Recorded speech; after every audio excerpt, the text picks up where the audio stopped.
This is the signed number review. This is part 7, talking about order of operations. And I want to work negative 48 divided by negative 4 inside parentheses squared. That ends up being very important, plus 3. Okay, if we're following order of operations, the first thing we're supposed to do is to simplify inside the parentheses if we can. We can't do that. The next thing we have to deal with are our exponents. And the parentheses really matter with negative numbers.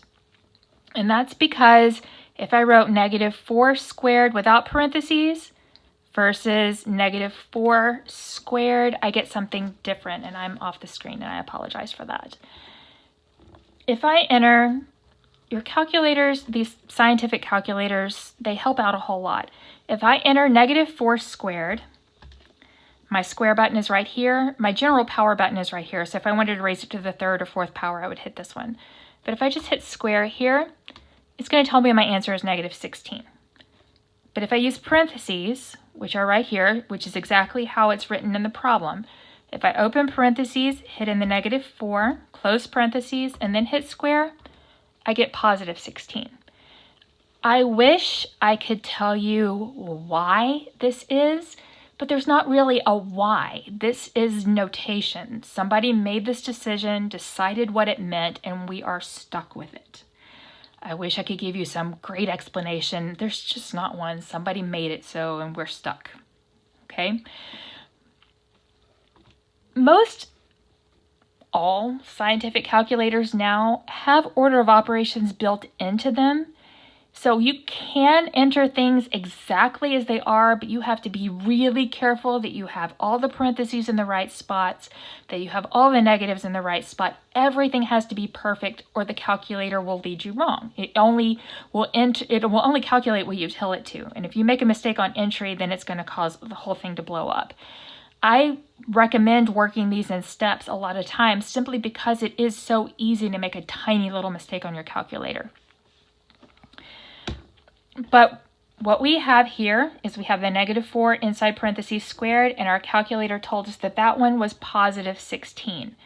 So what's going to go in this spot right here is a positive 16. So I have negative 48 divided by 16 plus 3. Okay, so we have no more exponents. The next step would be multiplication and division from left to right. And we have this division here. So we need to do negative 48 divided by 16. Now, if we are dividing opposite signs, so our answer is going to be negative. 48 divided by 16 is 3. So I have negative 3 plus 3. Well, what is negative 3 plus 3? Well, they're opposite signs, so we end up subtracting. 3 minus 3 is 0, and they have the same. 0 is 0. It's not positive, it's not negative. We don't worry about anything. Okay? So let's look at this one. 4 times negative 2 plus negative 3 times negative 5. There's no sign in here, so these are multiplications. We look inside our parentheses, and we can't simplify either of those. So no parentheses step. We don't have exponents, so no exponent step. The next thing would be multiplication and division from left to right.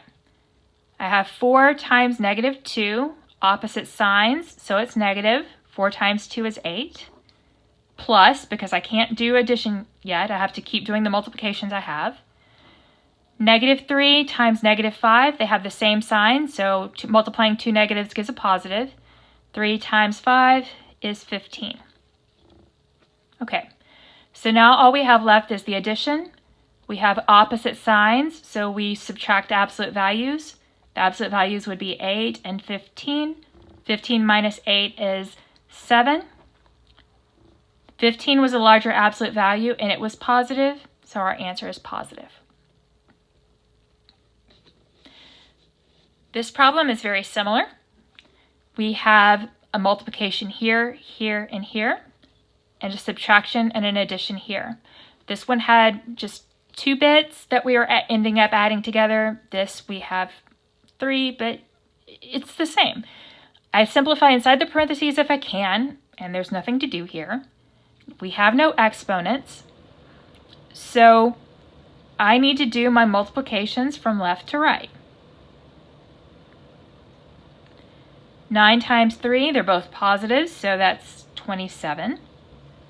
Minus, that's that subtraction sign there. 6 times 4 will be 24. Plus 3 times 7 is 21.